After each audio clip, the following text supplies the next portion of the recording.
I'm Claire Bennett, a 28-year-old woman who's finally tasted the sharp sting of justice after years of living in my sister's shadow. On Christmas Eve, my mom screamed at me, accusing me of trying to steal credit from my sister, Hannah, who'd been passing off my financial help to our parents as her own.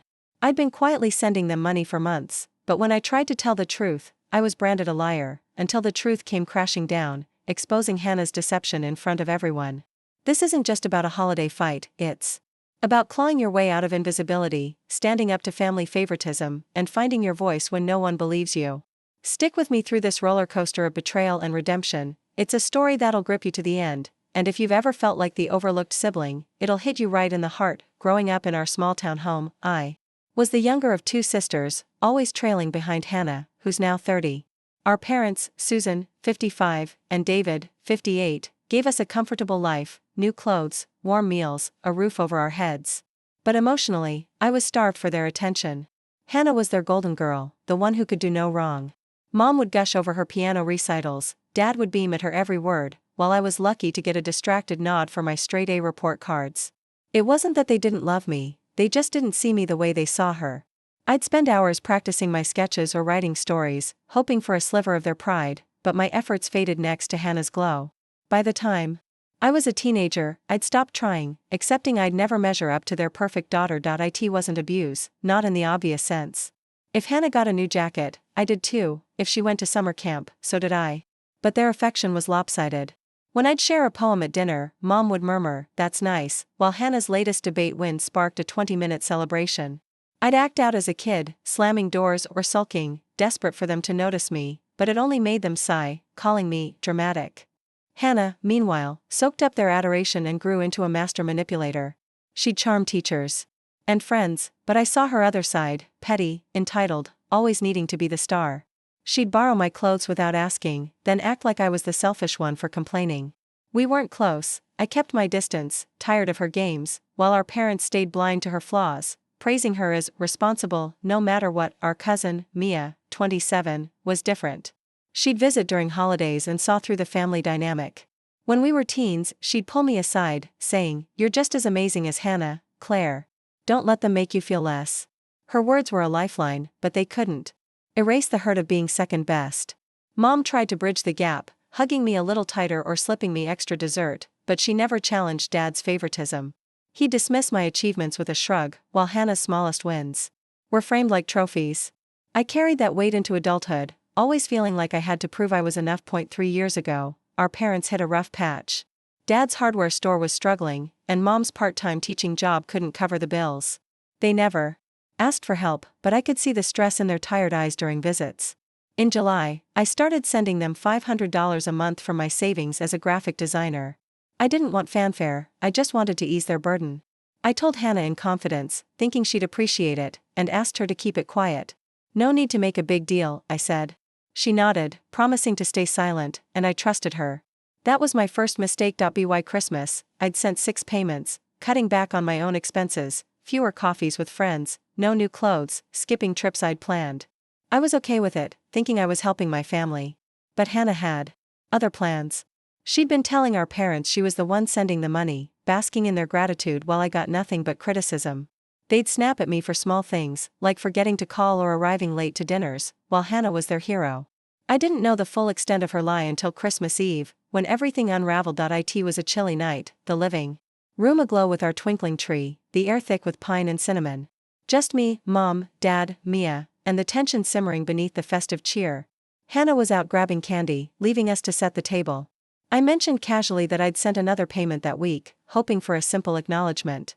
Instead, Mom's face twisted with fury. "Don't you dare try to steal your sister's credit," she yelled, her voice bouncing off the walls. I froze, my face burning. "What are you talking about?" I stammered. Dad jumped in, his tone icy. "Hannah's been helping us for months, Claire. Don't lie to make yourself look good." I was stunned, my throat tightening. "I've been sending you money since July," I said, my voice shaking. "Every month, $500. Hannah knew." Mom scoffed, waving me off. "Stop it, Claire. Hannah would never lie about something like that." The words cut deep, their disbelief a familiar sting. Mia, who'd been quiet in the corner, spoke up, her voice sharp. "Hold on. Have you ever seen proof Hannah sent anything?" Bank statements, receipts. Mom and Dad blinked, caught off guard. Dad waved a hand. We don't need proof. Hannah's responsible. Always has been. That word, responsible, felt like a slap. I'd sacrificed for them, but I was still the unreliable one. Before I could respond, the door swung open, and Hannah breezed in, a bag of candy swinging from her hand. What's going on? She asked, her voice syrupy sweet. Mom pointed at me, trembling. Your sister's claiming she's been helping us financially, when we know it's you. Hannah's eyes flicked to me, then to Mia, before she slipped into her innocent act, tilting her head. Oh, Mom, I'm sure Claire just misunderstood, she said, laughing lightly. I've been handling it for months. I didn't want to burden her. I stared, floored by her audacity. Misunderstood? I snapped, my voice trembling. I've been sending the money, Hannah. You knew that. Mia crossed her arms, glaring at Hannah. Care to explain why you've been so quiet about it, then? Hannah's smile wavered, but she recovered, brushing her hair back. I don't know what you're talking about, she said, her tone dripping with condescension. I've been helping because I care about Mom and Dad, unlike some people. That was it. Something snapped inside me. Are you serious? I shouted, standing so fast my chair scraped the floor. You've been lying for months, letting them think it was you. Why? So you could play the hero? Mia stepped in, raising a hand. There's an easy way to settle this. Hannah, have you shown them proof? Bank statements, anything? Mom stammered, well, no, but we didn't think we needed to. Hannah said she was doing it. Hannah whipped around, her smile gone. You're out of place, Mia, she snapped. This is a family matter. Mia didn't flinch. I know enough, she shot back. You've been taking credit for something you didn't do, and you're lying. Hannah laughed, pulling out her phone. Fine. You want proof? Here. She scrolled, then held up the screen, showing PDFs of transfer receipts, her name, the amounts, transaction IDs. Mom's face softened, buying it instantly. I grabbed the phone before Hannah could pull it back, my heart pounding. The receipts looked real, but something felt off, too polished, too perfect. These are fake, I said, my voice shaking. You faked them, Hannah. You haven't sent a dime. The room went silent, everyone staring. Hannah smirked, clutching her phone. Prove it, Claire. I pulled out my own phone, hands trembling, to show my bank statements, but the app wouldn't load. We're experiencing a major technical issue, the screen read. All services are unavailable. I tapped frantically, panic rising. It's not working, I muttered. Hannah crossed her arms, smug. How convenient. The one time you need proof, your phone fails. Sounds legit. Dad stood, towering over me. Enough, Claire. You've embarrassed yourself. Apologize to your sister, or pack your things and leave. I won't let you ruin Christmas with your jealousy. His words were a gut punch. Apologize for what? I spat, tears stinging my eyes. For telling the truth? For being sick of her shadow? He pointed to the door. 5 minutes. I didn't wait. I grabbed my coat and stormed into the freezing night, slamming the door. Tears blurred my vision as I stumbled to my car, the festive lights mocking me. Christmas was supposed to be about family, but I'd never felt so alone. I drove aimlessly, replaying the fight, my parents' disbelief cutting deeper each time. How could they trust Hannah without question? How could she lie so easily? I ended up in a 24-hour coffee shop, its bright lights a stark contrast to the dark night. Slumped in a booth, I stared at my useless banking app, refreshing it desperately, but the same error persisted. An hour later, a text from Mia popped up. You okay? If you need a place to crash, my door's open. I'm not sure what to believe. But you've always been honest. Let me know. Her words were a flicker of hope. At least someone wasn't fully against me. I drove to Mia's house, a small bungalow in our gossipy town. She was waiting at the door, wrapped in a blanket, holding tea. Come in, she said softly, not pressing me to talk. We sat on her couch, and I finally spilled everything. I'm not lying, Mia, I said, my voice cracking. I've been sending them money since July. Hannah knew, and she let them think it was her. Those receipts are fake. Mia nodded, hesitant. I believe you, but it looks bad without proof, especially with the app down. It's like the worst timing. She was right, but her support gave me strength. Tomorrow, if the banks back up, I'll show them, I said. I'm not going back unless I can prove Hannah's lying. Mia smiled faintly. You can. Stay here. Let's hope the system's fixed by morning. Christmas morning, I woke with a sliver of hope, but the bank app was still down, showing the same infuriating message. I groaned, tossing my phone aside. Still nothing, I told Mia, who handed me coffee. I can't face them with just my word. They'll eat me alive. She sat beside me, thinking. There's gotta be another way. Can you call the bank? I tried, but the customer service line was swamped, stuck on an automated loop about technical issues. It was Christmas Day, branches were closed, and I was out of options. I slumped at Mia's kitchen table, staring at my coffee, feeling trapped. There has to be something Hannah didn't plan for, I muttered. Something with those fake receipts. Then it hit me, email confirmations. Every transfer I'd made sent an automatic email from the bank, untouched by the app's outage. I scrambled for my phone, heart racing, and searched my inbox. There they were, July through December, clear confirmations with dates, amounts, and my parents' account number. Mia, look! I shouted, shoving the phone at her. Her eyes widened as she read.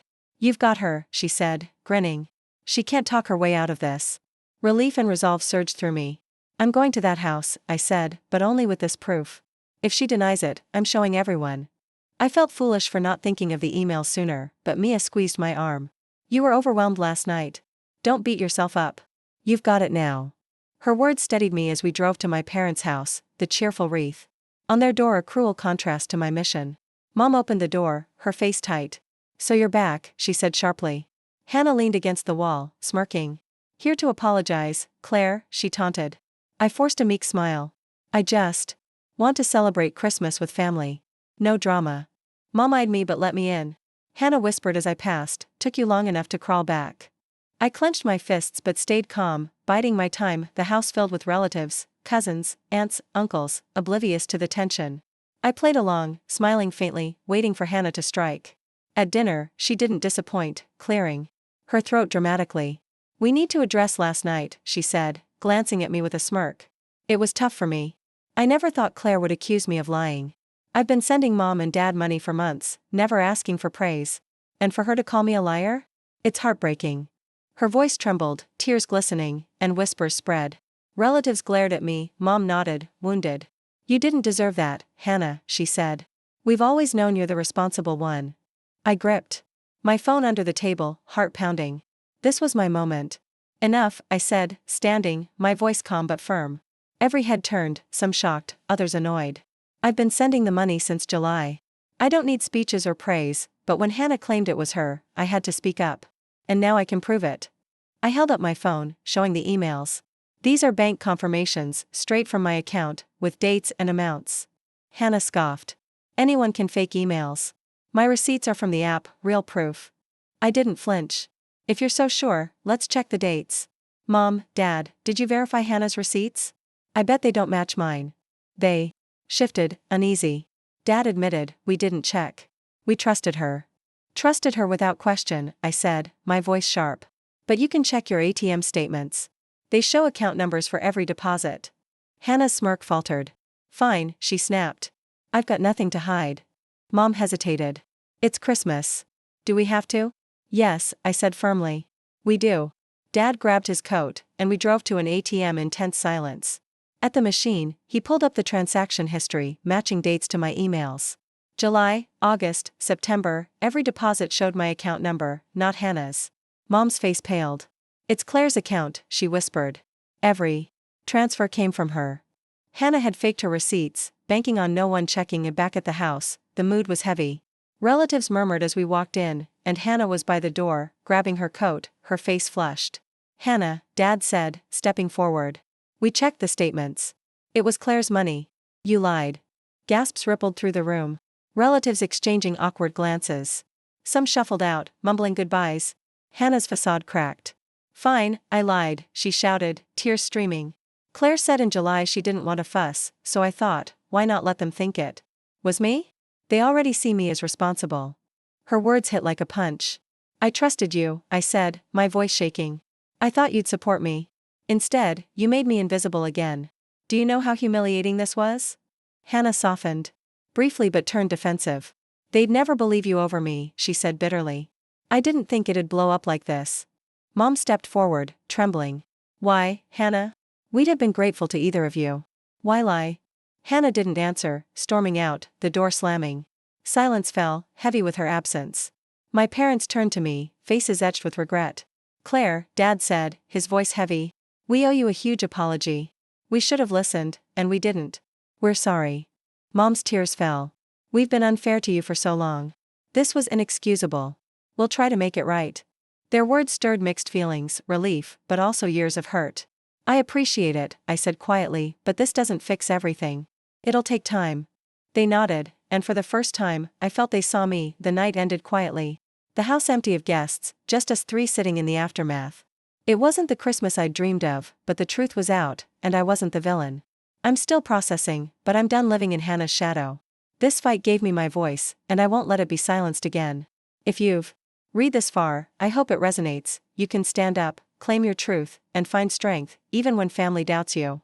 That's what I did, and it set me free.